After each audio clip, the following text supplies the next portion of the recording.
Hello everyone, welcome back to our channel English माध्यम के platform पे मैं हूं आपकी एडुकेटर प्रियंका ठाकुर और हम सॉल्व कर रहे हैं एडिटोरियल बेस्ड प्रैक्टिस एक्सरसाइज।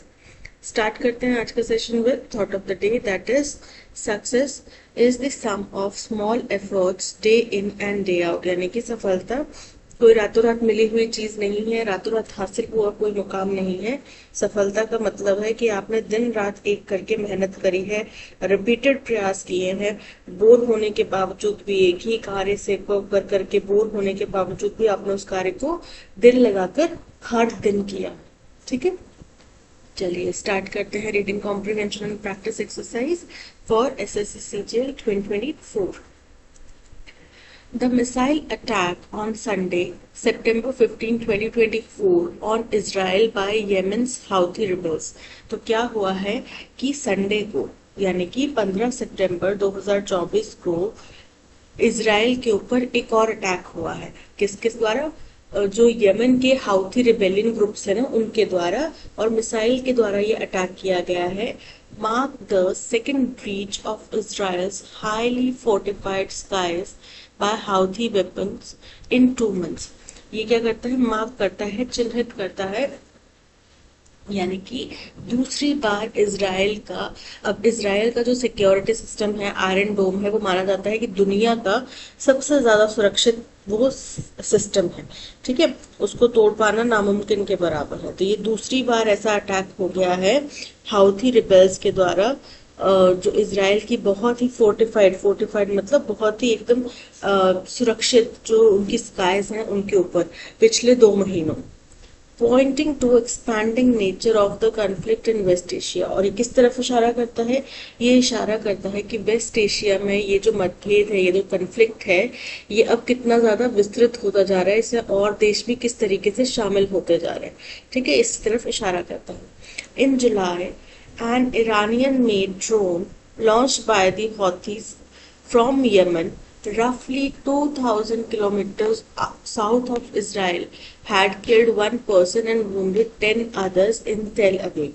अब वही ये दूसरी घटना बता रहे हैं कि जुलाई महीने में ईरान द्वारा, मेड इन ईरान का एक ड्रोन जो कि हाउथी, यमन के हाउथीज जो हैं उनके द्वारा लॉन्च किया गया, जो कि लगभग इसराइल के साउथ से 2000 किलोमीटर दूर है।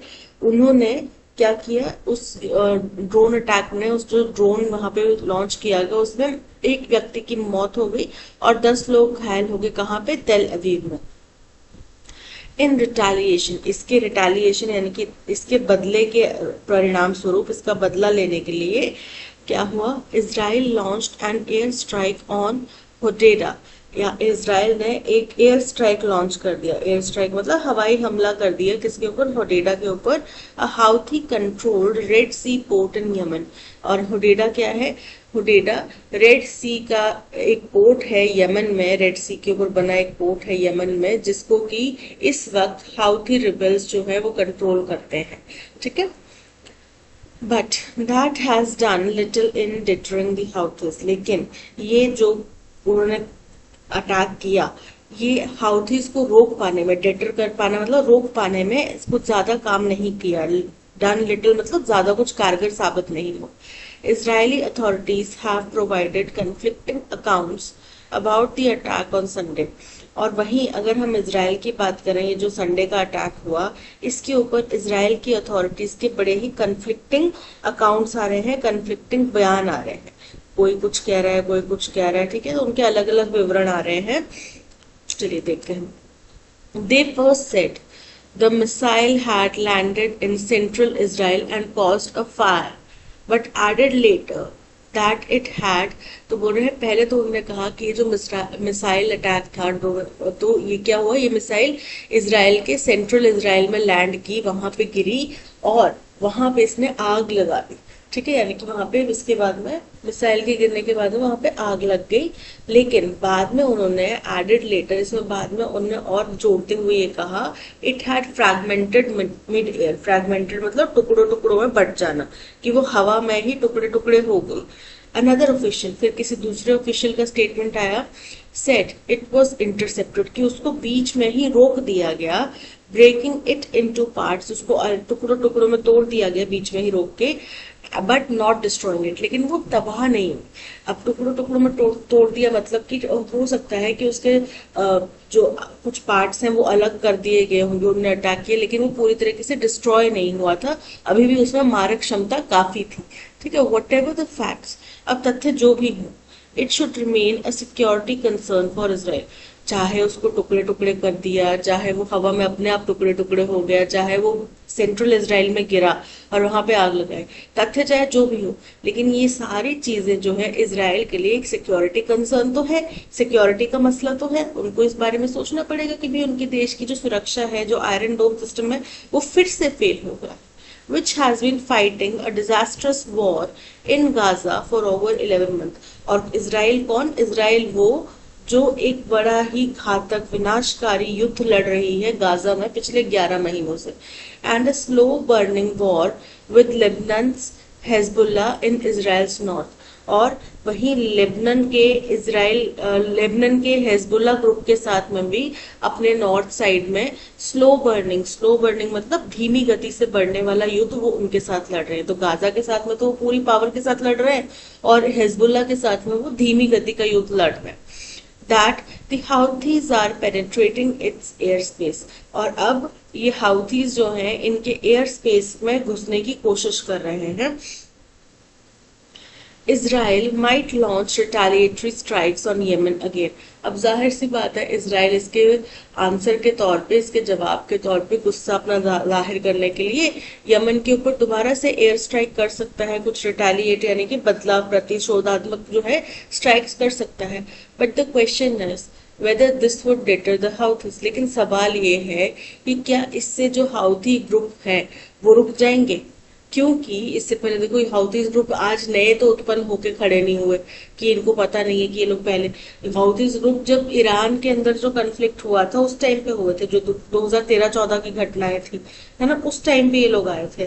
तो यूएस ने कितना ट्राई किया, वो ईरान में अपना दबदबा जाहिर करना चाहता था ना, यूएस ने कितना ट्राई किया, नहीं कर पाया, नहीं रोक पाया। और खुद ही बोल रहे हैं कि इससे पहले भी उन्होंने एक अटैक किया था रिटेलिएटरी, लेकिन उसका हाउथीज के ऊपर कुछ ज्यादा फर्क पड़ा नहीं। तो क्या इनके अब का जो ये देखो ये बदला तो काफी टाइम से चल रहा है, राइट, लेकिन अब अगर ये इसके ऊपर अटैक करते हैं तो क्या हाउथीज रुकेंगे या वो और ज्यादा ये स्थिति को और ज्यादा गंभीर कर देगा, राइट।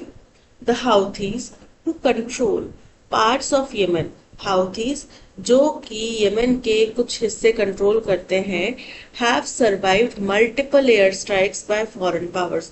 इन्होंने कई सारे एयर स्ट्राइक्स जो हैं वो सर्वाइव किए हैं, कई सारे एयर स्ट्राइक्स से बच के निकले हैं, जो कि कई सारी फॉरेन पावर्स द्वारा किए गए हैं ever since they captured Sanaa Yemen's capital. जब से कि उन्होंने सना जो कि यमन की कैपिटल है उसको कैप्चर किया है, तब से 2014 में, तब से ये लोग जो है इनके ऊपर कई सारे फॉरेन पावर्स ने अटैक किया, इनको रोकने की कोशिश करी पर विफल रहे, और ये लोग हमेशा उन सभी घातों से, उन सभी आघातों से निकलकर बाहर आ गए।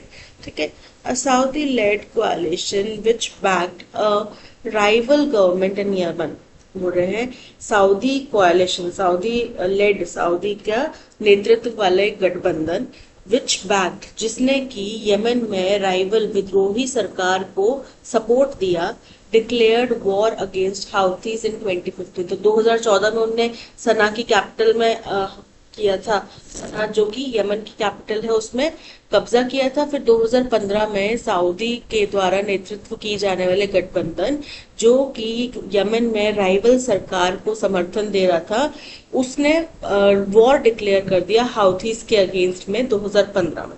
After Salman ascended the throne and Mohammed bin Salman became the defence minister. और ये कब हुआ? जब सलमान कोई व्यक्ति हैं उन्होंने क्या किया, एसेंड करा मतलब उन्होंने पदभार संभाला, है ना, वो जब गद्दी पर आए, शासन में आए, थ्रोन में आए, तब और जब मोहम्मद बिन सलमान जो है डिफेंस मिनिस्टर बने तब ये काम किया गया। But Saudi bombing failed to dislodge the Houthis. लेकिन सऊदी की तरफ से जो भी बॉम्बिंग की गई वो डिसलॉज करना मतलब हटाना, हाउथीज को हटा पाने में वो असफल रहे। which eventually led to a fragile ceasefire between the Houthis and the Saudi-backed government in Yemen. जिसके परिणाम स्वरूप क्या हुआ, उसका परिणाम ये हुआ कि एक बहुत ही नाजुक सीज फायर वहां पे लागू किया गया दोनों देशों के बीच में। किस किस के बीच में? हाउथीज के बीच में और जो सऊदी के समर्थन वाली यमन की सरकार थी इनके बीच में। ठीक है, फ्रेजाइल मतलब नाजुक, नाजुक मतलब कि अभी भी हल्की सी कुछ फुसफुसाहट भी हो जाए तो यहाँ पे फिर वही स्थिति जस की तस हो सकती है।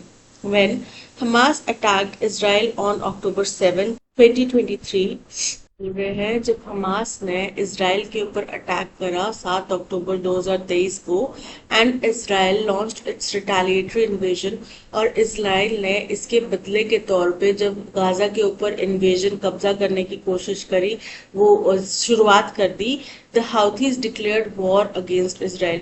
तो उसी समय पे हाउथीज ने इसराइल के अगेंस्ट में युद्ध डिक्लेयर कर दिया था, युद्ध की घोषणा कर दी थी, primarily targeting tankers in the Red Sea. और शुरुआत में मुख्य तौर पे वो क्या कर रहे थे, रेड सी के जरिए जो भी टैंकर्स इसराइल के आ रहे थे उनको अटैक कर रहे थे, जिसमें कि हमारे हिंदुस्तान के भी कई नाविक जो हैं वो फंस गए थे एक बारी, अगर आपको याद हो तो कुछ समय पहले। फिर बहुत ज्यादा बातचीत वगैरह करके उनको कैसे ना कैसे करके छुड़ाया गया था, राइट। तो वो टैंकर्स को अटैक कर रहे थे पहले। In response a US-led coalition declared an airstrike campaign against the US।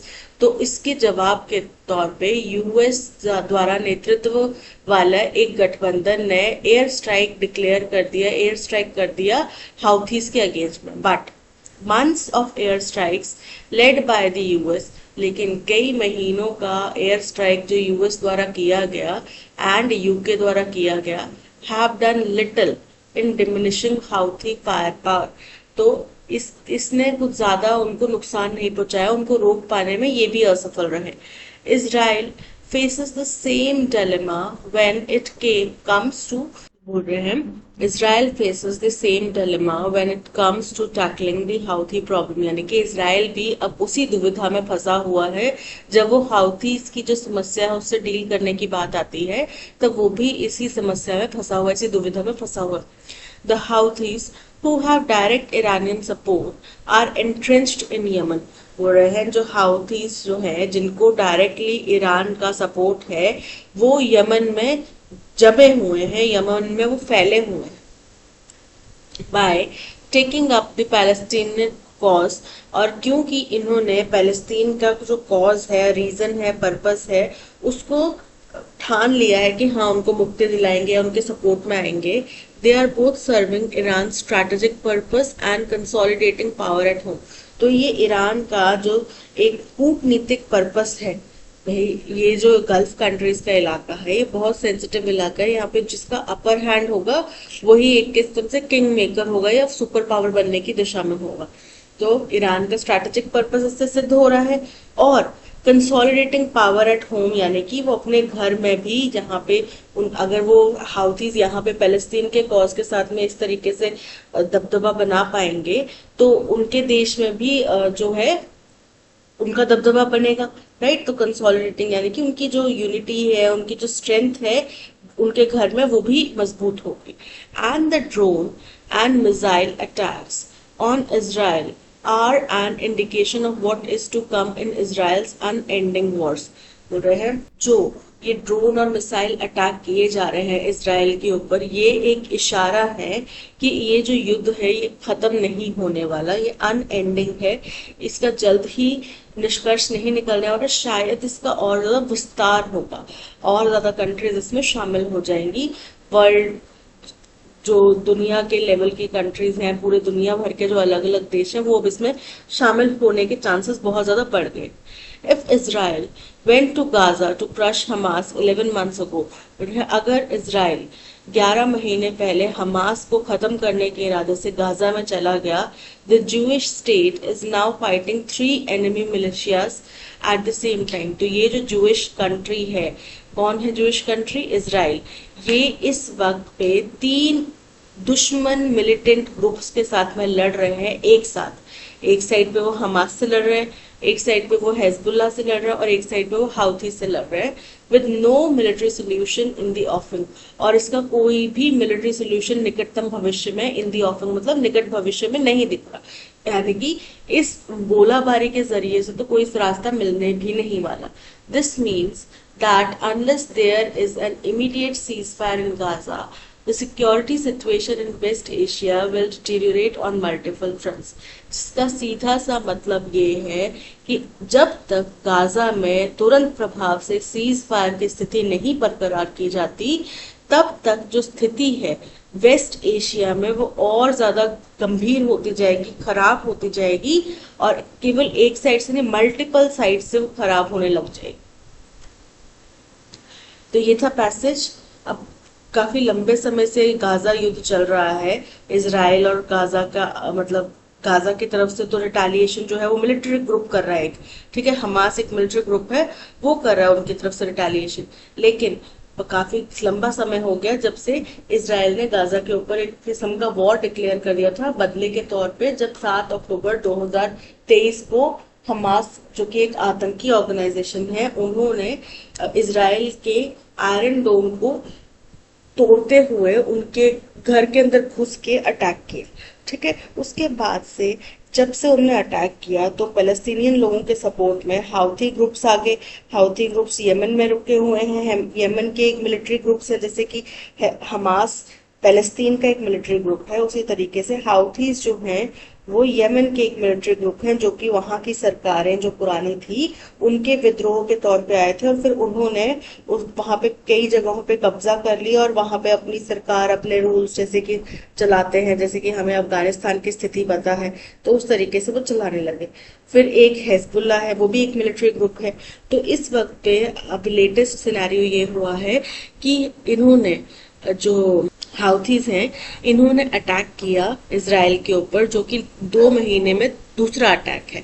दो महीने के अंदर ये दूसरा अटैक है। इससे पहले भी एक ड्रोन अटैक किया गया था, जिसके बदले के तौर पे इजराइल ने उनके देश में एक जगह पे अटैक किया था, ठीक है, एयर स्ट्राइक कर दिया था।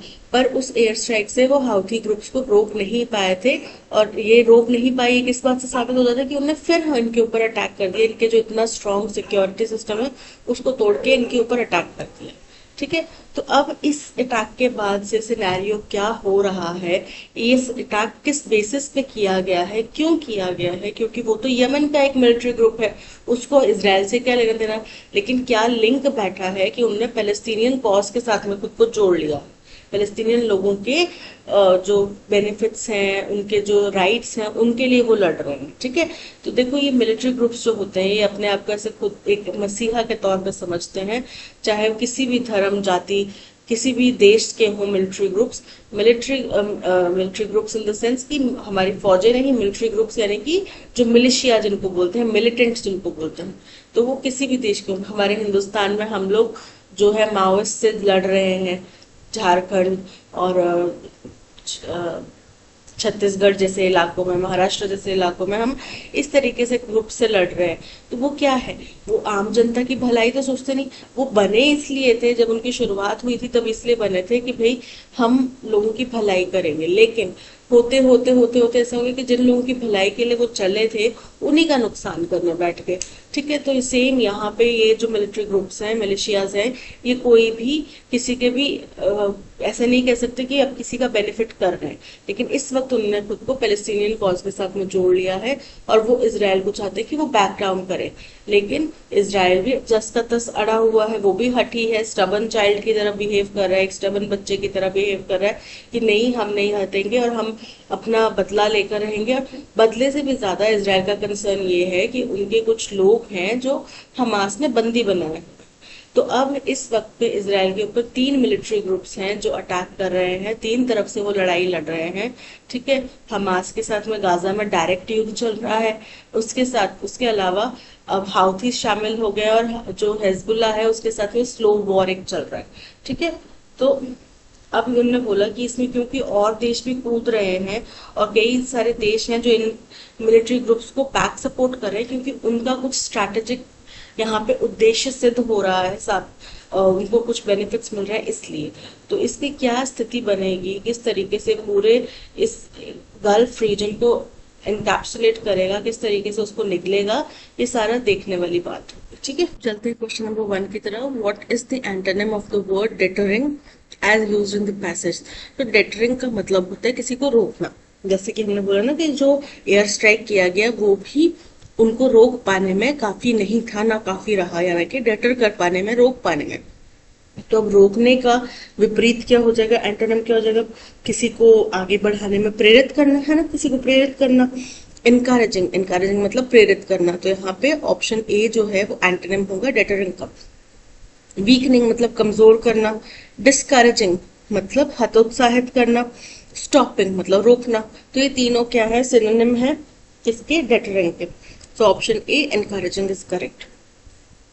Based on the passage, what could be inferred about Israel's response to the missile attack? बोल रहे हैं इजराइल का जो रिस्पॉन्स होगा इस मिसाइल अटैक के लिए, उसके बारे में हम पैसेज से क्या समझ सकते हैं। तो हम यही समझ सकते हैं कि अगर इजराइल इसको रिटालिएट करेगा तो कोई भी हमारे पास मिलिट्री सोल्यूशन तो मिल नहीं रहा है ना, मिलिट्री बेसिस पे तो कोई सोल्यूशन मिल नहीं रहा, क्योंकि वो भी हाउथीज को रोक पाने में नाकाफी होगा, क्योंकि इससे पहले भी हाउथीज को रोकने की कोशिश की गई है लेकिन कुछ हुआ नहीं, वो रुके नहीं।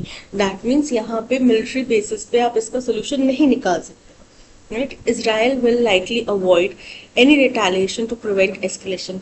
तो देखो अभी तक का जो इजराइल का ज्यादा बैक हिस्ट्री नहीं जाते, लेकिन 2023 से अभी तक जो हमने इजराइल का इतिहास देखा है, ठीक है, उससे हमें ये समझ में आता है कि इजराइल बदला लेने में तो बहुत ज्यादा दिलचस्पी रखता है, उसको बदला बदला खेलने में बहुत अच्छा लगता है।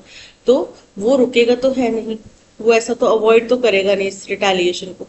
तो बिल्कुल इनकरेक्ट, और पैसेज में भी ऐसा कहीं भी मेंशन नहीं किया हुआ।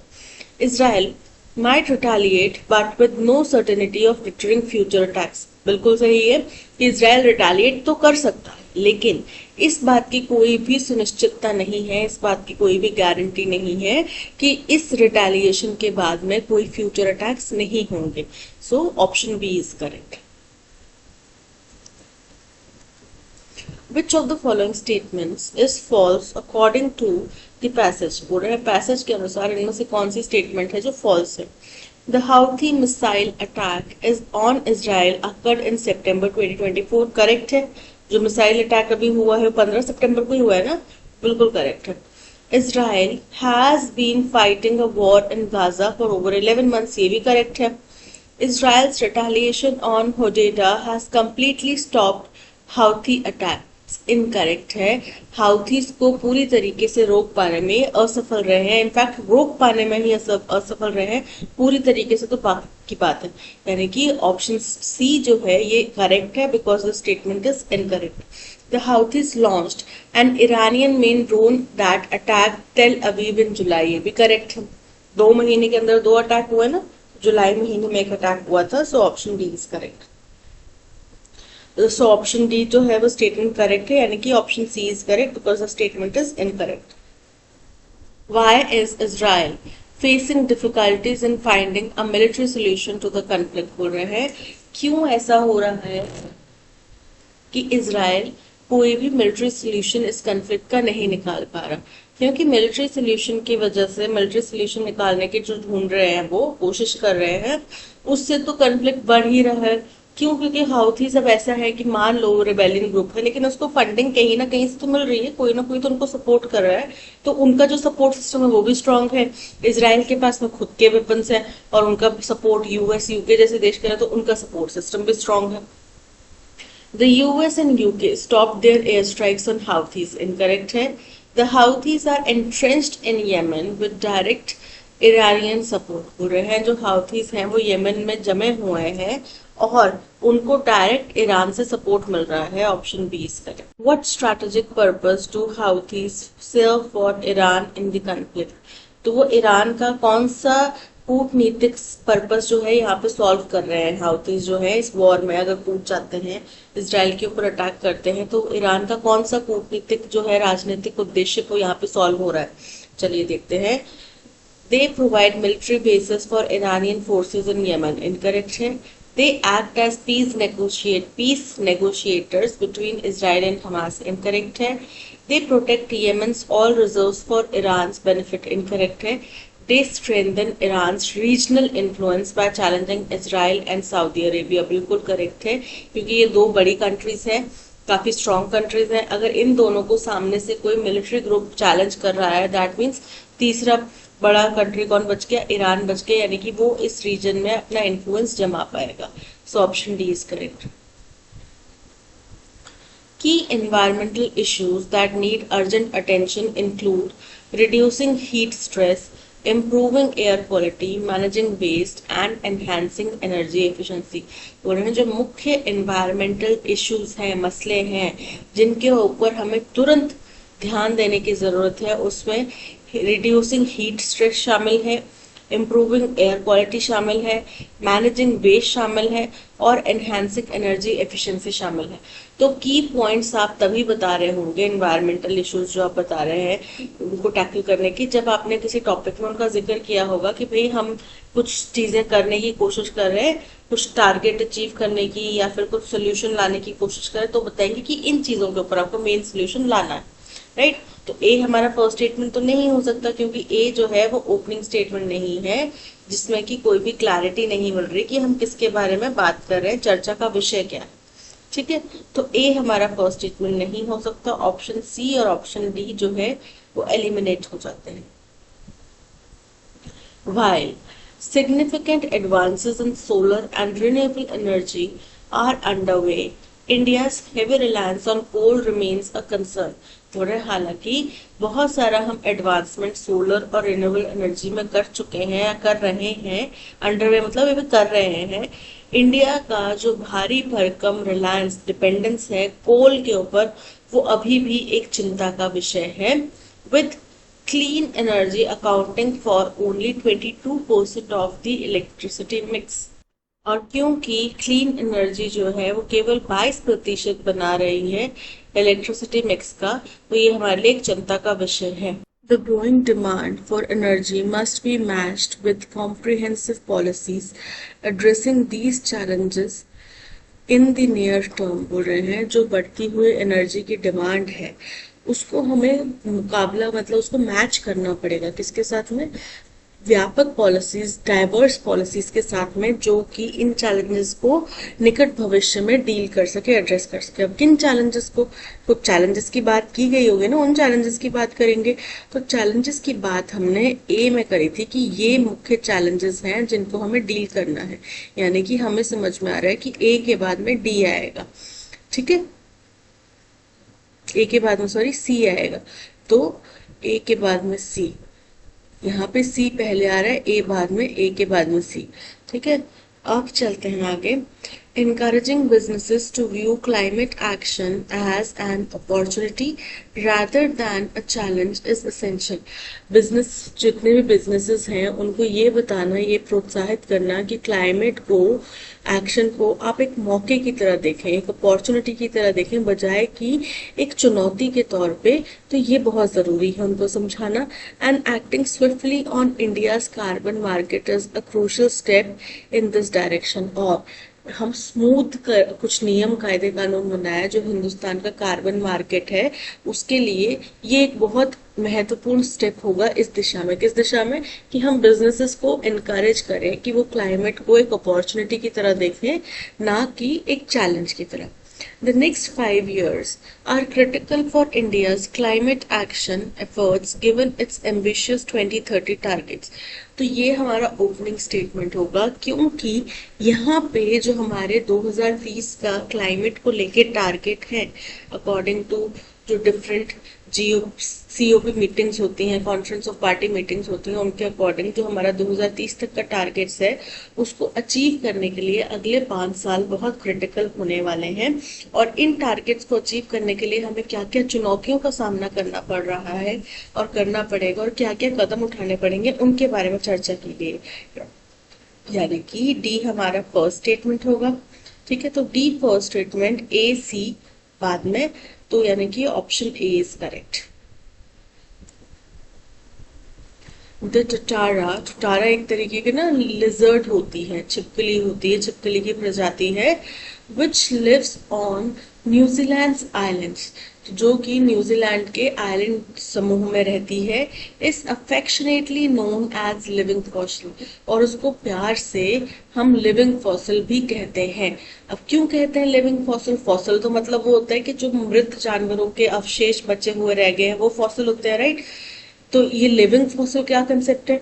It is called that because it is the only dash reptile in a group of reptiles that dates back about 2200 million years to the time of dinosaurs। बोल रहे हैं क्यों इसको लिविंग फॉसिल कहा जाता है? क्योंकि ये रेप्टाइल की प्रजाति की इकलौती रेप्टाइल है जिसका की मौजूदगी हमें 2220 मिलियन ईयर्स पहले भी मिलती है, जो कि डायनासोर के टाइम के दौरान की है। यानी कि ये छिपकली आज से 2200 मिलियन साल पहले भी मौजूद होती थी जब डायनासोर्स हुआ करते थे। इसलिए इसको हम लिविंग फॉसिल कहते हैं, क्योंकि डायनासोर सारे क्या हैं? अब फॉसिल्स हैं, उनके अवशेष ही रह गए हैं। या तो वो फिर किसी तरीके से क्रूड ऑयल बन चुके हैं, या फिर कुछ और गैसेस, नेचुरल गैसेस बन चुके हैं, या फिर वो उनके थोड़े बहुत जो अवशेष मिलते हैं खुदाई करके उनको एक म्यूजियम तौर पे रख दिया जाता है देखने के लिए, और रिसर्च डेवलपमेंट प्रोसेस के लिए, स्टडी पर्पसेस के लिए। The colour of the tuatara is grey और ऑलिव ग्रीन। तो अब इस जानवर का कलर कैसा होता है? तो ग्रे कलर का होता है या ऑलिव ग्रीन कलर का होता है। It dash to length of around 60 centimetre. तो इसकी लंबाई लगभग कितनी होती है? 60 सेंटीमीटर होती है। The fact that this lizard has 3 eyes is its most dash feature। तो most unique होगा ये तथ्य कि इस छिपकली की 3 आंखें होती हैं, ये इसका सबसे यूनिक फीचर है। The pineal eye is the name given to the cone shaped third eye। तो इस तीसरी आंख को जो कि कोन आकार की होती है, इसको नाम क्या दिया गया है? पिनियल आई दिया गया है नाम इसको। This I is in a space between the brain and head. तो ये जो आई है ये कहाँ होती है? ये दिमाग और सर के बीच में जो जगह है वहां पे होती है। It has an eyelet. उसका एक बिल्कुल बाकायदा, जैसे हमारी आंख की पलकें हैं ना, पलक है, ऊपर वाला जो हिस्सा है जो नीचे होता है जब हम आईज क्लोज करते हैं, तो जो नीचे हम आईज को शट करते हैं वो उसको बोलते हैं आईलिड। तो इसमें आईलिड भी है ओवर द थर्ड आई, तीसरी आंख के ऊपर, which closes on a horizontal level, जो कि हॉरिजॉन्टली क्लोज होती है। ठीक है, हमारी आंखें ऊपर से नीचे वर्टिकली क्लोज होती हैं, ये जो है हॉरिजॉन्टली क्लोज होती है। The tuatara has teeth that are dash from those of other reptiles. तो डिफरेंट होंगे। तो बोल रहे हैं कि टोटारा जो है उनके दांत ऐसे होते हैं जो कि सिमिलर फ्रॉम नहीं हो सकता। तो सिमिलर के साथ में टू आता है, तो सिमिलर नहीं होंगे, फ्रॉम लिखा हुआ दैट मीन्स अलग है, डिफरेंट है। तो डिफरेंट होंगे दूसरे रेप्टाइल्स के कंपैरिजन में। The lower jaw has only 1 row of teeth. जो उनका निचला जबड़ा है उसमें केवल एक ही दांतों की श्रृंखला होती है, दांतों की माला होती है। जैसे कि हमारे दांतों में ऊपर नीचे एक एक माला है, ऊपर एक रो है, नीचे एक रो है।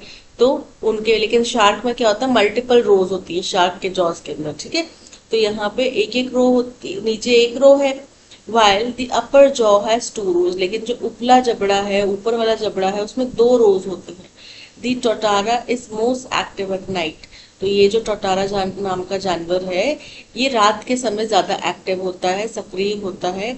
It eats the eggs of birds, frogs, rats and insects. ये पशु पक्षियों के अंडे, फ्रॉग्स वगैरह, रैट्स वगैरह, इंसेक्ट्स वगैरह इनको खाते हैं। Tuatara's average life span is less than 77 years. यानी कि आमतौर पे 70 साल से कम उम्र की जिंदगी जीते हैं। But some species can live up to 100 years. लेकिन कुछ प्रजातियां इनकी ऐसी हैं जो 100 साल तक भी जी सकती हैं। In the spring the female tuatara lays 8 to 15 eggs. अब अगर स्प्रिंग सीजन की बात करें तो उस टाइम पे जो फीमेल टोटारा है वो 8 से 10 अंडे देती है। These eggs are dashed during summer। तो hatched हो सकता है। तो ये जो अंडे हैं समर के दौरान में, गर्मियों के दौरान में हैच होते हैं। It is called that because it is the only dash reptile in the group of reptiles that dates back about 220 million years to the time of dinosaurs। यानी कि ये इकलौता जीवित, क्योंकि हमने लिविंग रेप्टाइल बोला ना, लिविंग फॉसिल बोला, तो जीवित की बात करी जा रही है। एंटिटी, एंटिटी मतलब कोई भी इकाई, कोई भी यूनिट, कोई भी चीज। लिविंग, लिविंग मतलब जीवित। लाइफ, लाइफ मतलब जीवन। बीइंग, बीइंग मतलब होना। यहाँ पे option B, only living reptile in a group of reptiles the colour of the tuatara is grey और olive green, it dash to a length of around 60 centimetre. तो उनकी growth की बात की जा रही है ना। लिंक्स मतलब जुड़ा होता है। डेवलप्स, डेवलप्स मतलब विकास होना किसी का। क्रिएट, क्रिएट मतलब किसी चीज को बनाना। नरिशेस मतलब पोषण देना। तो यहाँ पे option B, develops to a length of around 60 centimetre is correct. The fact that this lizard has three eyes is its most dash feature. Diverting, diverting मतलब कुछ बदलने वाला, दिशा बदलने वाला, ठीक है, भटकाने वाला। Absorbing, absorbing मतलब बहुत ज्यादा ध्यान आकर्षित करने वाला। Escalating, escalating मतलब किसी चीज को बढ़ाने वाला। या intriguing, intriguing का मतलब होता है आकर्षक, दिलचस्प। तो option D, intriguing, intriguing is correct. It has an eyelid over the third eye, which closes on a horizontal level. The Totara has teeth that are dash from discrete, discrete मतलब अलग, ठीक है, अलग अलग, डिफरेंट डिफरेंट। तो discrete अलग अलग नहीं थे, डिस्टिंक्ट, डिस्टिंक्ट मतलब अलग थे, ठीक है, अलग अलग नहीं थे पर बाकियों के कंपैरिजन में अलग थे। So option B, distinct is correct. In the spring, the female tortoise lays 8 to 15 eggs. These eggs are dashed during summer. तो वो hatch होते हैं, क्या होते हैं, hatch होते हैं, राइट। तो ऑप्शन देखते हैं। फर्स्ट है फर्टिलाइज्ड, फर्टिलाइज मतलब किसी चीज को किसी चीज में से कुछ निकल कर आना है ना, बच्चे, ऑफस्प्रिंग्स निकल कर आना, तो वो फर्टिलाइज हो गया। पॉलिनेटेड, पॉलिनेटेड जो है वो प्लांट्स के अंदर एक प्रक्रिया होती है जिसमें कि उनके जो मेल जो जर्म्स होते हैं, अणु होते हैं, वो फीमेल्स बॉडी पार्ट्स के ऊपर जाके टिकते हैं, उसको पॉलिनेशन की प्रक्रिया कहा जाता है। जर्मिनेशन, जर्मिनेशन मतलब अंकुरित। और फ्रक्टिफाइड, फ्रक्टिफाइड का मतलब होता है फल फूलना। तो यहाँ पे फर्टिलाइज इज करेक्ट कि वो समर के दौरान में हैच होते हैं, फर्टिलाइज होते हैं। The annual seed festival hosted in Orville promotes sharing of traditional knowledge and sustainable farming practices. तो जो एनुअल सीड फेस्टिवल है वो सिंगुलर एंटिटी है, राइट, सब्जेक्ट सिंगुलर है, तो वो होस्ट किया जाता है ऑनवाइल में प्रमोट करने के लिए। तो क्या होगा, प्रमोट्स, क्योंकि जो हमारा ये सब्जेक्ट है वो सिंगुलर है, इसलिए जो वर्ब है वो भी सिंगुलर आएगा। तो promotes sharing of traditional knowledge, tradition knowledge नहीं आएगा। Promote sharing of traditionally knowledge नहीं आएगा। Promote sharing of traditional knowledge, option D is correct. You should never visit her without her consent. तुम्हें कभी भी उसकी इजाजत, उसकी स्वीकृति, उसकी मंजूरी के बिना उससे मिलने नहीं जाना चाहिए। अब कंसेंट का एंटोनिम क्या होगा, उसके मना करना, ठीक है। अप्रूवल, अप्रूवल मतलब मंजूरी देना। रिफ्यूजल मना करना। नॉलेज जानकारी। परमिशन आज्ञा। तो यहाँ पे ये सारे जो हैं वो इसके सिनोनिम है except for refusal, option B is correct. He was the fastest between all the contestant. Between जो है वो दो व्यक्तियों के लिए इस्तेमाल किया जाता है कि हम दोनों के बीच की जो बात है वो हमारे बीच में ही रहना चाहिए। It should remain between us, यानी कि दो व्यक्ति हैं उनके बीच में ये बात रहनी चाहिए। लेकिन ऑल द कंटेस्टेंट मतलब कंटेस्टेंट दो से ज्यादा भी हो सकते हैं। तो जब दो से ज्यादा की स्थिति हो तब बिटवीन की बजाय क्या आता है, फर्स्ट है फ्रॉम। तो फ्रॉम तो नहीं आएगा, किसी चीज से ले तो नहीं रहे, सिंस तब से लेकर। अमंगस्ट, अमंगस्ट मतलब आपस में, तो यानी कि जब दो से ज्यादा लोग हैं तब आएगा amongst, option C is correct. Best thing since sliced bread. अब इसका इडियम का मीनिंग बताना है। इसका मतलब होता है बहुत इंटरेस्टिंग, बहुत अच्छा। Something to be cautious about, किसी से सावधान होने की जरूरत। Extremely good, interesting, option B is correct. Breaking news, सनसनीखेज। रेटेड वेल अमंगस्ट कुक्स, तो जो जितने भी कुक्स हैं उनके बीच में इसकी रेटिंग अच्छी है, ठीक है, उस अच्छी है, उसके विचार है, उसके बारे में लोग अच्छा समझते हैं जो भी कुक कम्युनिटी से आते हैं वो। Mister stain is a very cold and hard man. Antonym बताना है हार्ड का। हार्ड का मतलब होता है कठोर, तो कठोर का एंटोनिम क्या हो जाएगा? विनम्र। फर्स्ट है रिलैक्स, रिलैक्स मतलब बहुत ही आराम से। क्लेमेंट, क्लेमेंट का मतलब होता है उदार, बहुत ही विनम्र या फिर बहुत ही उदार या फिर मेहरबान। टॉलरेंट, टॉलरेंट मतलब सहिष्णु, यानी कि जो चीजों को टॉलरेट कर सकता है, ठीक है, एक्सेप्ट कर सकता है। और चैरिटेबल मतलब परोपकारी। तो यहाँ पे option B clement is the correct answer. Synonym बताना है अब्लेज का। अब्लेज का मतलब होता है जलता हुआ, ठीक है। It turn the house ablaze, ablaze मतलब उसको जला दिया, पूरा वो घर जो है धुंध धुं करके जलने लग गया। सो अब्लेज हो गया मतलब जलना। बर्निंग, बर्निंग मतलब भी जलना होता है, ठीक है, यानी कि option A is correct. Brazen, brazen मतलब ढीठ। शार्प मतलब तीखा तेज। एक्सटिंग्विश्ड, एक्सटिंग्विश मतलब बुझा देना। तो यहाँ पे option a burning is the correct synonym for ablaze. अब यहाँ पे जो अंडरलाइन पार्ट है उसको सब्स्टिट्यूट करना है अगर पॉसिबल है तो। There is no place on the bench. There is no place की बजाय हम क्या बोलेंगे? No room. वहां पे कोई जगह नहीं है, पर बेंच में पर्याप्त जगह नहीं है, स्पेस नहीं है। तो मोर स्पेस इनकरेक्ट है। नो लाइफ इनकरेक्ट है। मोर प्लेस इनकरेक्ट है। No room option D is correct. Alive, alive का हमें एंटोनिम बताना है। अलाइव का मतलब होता है जीवित, ठीक है। तो एंटोनिम क्या हो जाएगा? डेड।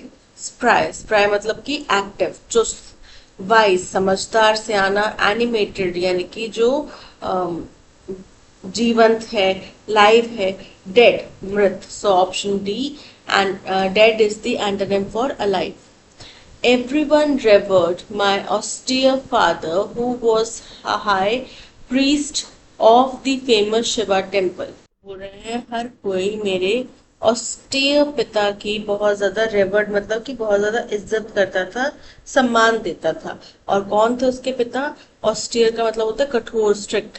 तो उसके पिता कौन थे? वो हाई प्रीस्ट थे, संत थे, जो पंडित जी के पंडित जी होते हैं वो थे। कहाँ के? फेमस शिवा टेम्पल के पंडित थे वो, ठीक है। तो ऑस्टियर का हमें सिनोनिम बताना है। ऑस्टियर का मतलब होता है कठोर। फर्स्ट है कंपोज, कंपोज मतलब शांत। एज्ड मतलब बूढ़ा। मोरॉस, मोरॉस का मतलब होता है उदास। और स्टर्न, स्टर्न मतलब गंभीर, कठोर। सो option D stern is the synonym for austere. Little that I know of the English language was not sufficient to make me an English teacher. Little का बजाय क्या आएगा? द लिटिल, यानी कि जो भी थोड़ी बहुत जानकारी, नॉलेज इंग्लिश लैंग्वेज की मेरे पास है वो पर्याप्त नहीं है मुझे इंग्लिश का टीचर बनने के लिए। अ लिटिल नहीं आएगा, वेरी लिटिल नहीं आएगा, सो लिटिल नहीं, द लिटिल, यानी कि जो भी मेरे पास है उसी के बारे में बात कर रहे हैं। So the little knowledge, the little that I know of English language was not sufficient to make me an English teacher. Incorrectly spelled word बताना है। फर्स्ट है fascination, fascination का मतलब होता है कुछ आपकी कल्पना है, ठीक है, जिसके लिए आप बड़े ज्यादा रोमांचित हो जाते हैं, राइट। मैग्नानिमस, मैग्नानिमस का मतलब होता है बहुत बड़ा, बहुत ही विशाल या फिर बहुत ही भव्य। साइकोलॉजी, साइकोलॉजी हमारे दिमाग से जुड़ी हुई चीज होती है, राइट। और एकम्पनीड, एकम्पनीड का मतलब किसी का सहयोग करना। तो यहाँ पे मैग्नानिमस की स्पेलिंग इनकरेक्ट है, MOUS आता है, ठीक है, MAGNANIMOUS, option B is correct. Again incorrectly spelled word बताना है। फर्स्ट है रेलेवेंट, रेलेवेंट मतलब किसी चीज से जुड़ा हुआ। तो रेलेवेंट की तो स्पेलिंग करेक्ट है। चीफ, चीफ मतलब मुख्य, है ना, किसी का हेड हो गया, किसी का मुख्य पॉइंट हो गया, तो चीफ, चीफ कंपोनेंट यानी कि मेन कंपोनेंट। कलीग, कलीग मतलब सहयोगी, सहपाठी भी हो सकता है, सहयोगी भी हो सकता है, तो ये भी करेक्ट है। जजमेंट, जज की स्पेलिंग JUDGE, ये होते हैं जज की स्पेलिंग। अब जजमेंट अगर हम लिखेंगे JUDGEMENT, judgement. So option D की स्पेलिंग इनकरेक्ट है, option D is correct. My most vivid recollection of that summer is the ocean. Vivid मतलब बहुत ही ज्यादा क्लियर, बहुत ही ज्यादा स्पष्ट। तो जो उसको सबसे क्लियर जो समर के बारे में याद है वो ओशन याद है। वेग, एंटोनिम बताना। वेग, वेग मतलब धुंधला सा, अस्पष्ट। पिक्टोरियल, पिक्टोरियल मतलब चित्रात्मक रूप से। ल्यूसिड, ल्यूसिड मतलब एकदम क्लियर। एलोक्वेंट मतलब कि जो फ्लुएंट होता है बातचीत करने में वो होता है एलोक्वेंट। तो यहाँ पे वेग जो है ऑप्शन ए वो एंटोनिम है किसका, विविड का। अराउंड द क्लॉक मतलब कोई चीज जो आप दिन रात करते हैं, ठीक है। आप मेहनत दिन रात करते हैं, कोई व्यक्ति झूठ दिन रात बोलता है। Something that is done within 1 hour, जो 1 घंटे में काम किया जाए उसको बोलते हैं अराउंड द क्लॉक, इनकरेक्ट है। Something that is done at night, जो चीज रात में की जाती है उसको बोलते हैं अराउंड द क्लॉक, ये भी इनकरेक्ट है। Something that is time bound, कोई ऐसी चीज जो समयबद्ध तरीके से करनी होगी उसको हम बोलते हैं अराउंड द क्लॉक, इनकरेक्ट है। Something that goes on day and night, कोई ऐसी चीज जो लोग दिन रात कर रहे हो या फिर दिन रात चल रही हो उसको बोलते हैं around the clock. So option D is correct. That's all, आज के सेशन में इतना ही। Thank you so much for watching. अगर आपको कंटेंट पसंद आया हो तो लाइक शेयर और सब्सक्राइब जरूर कीजिएगा। मिलते हैं नेक्स्ट सेशन में। Till then keep learning and keep practising. Bye bye.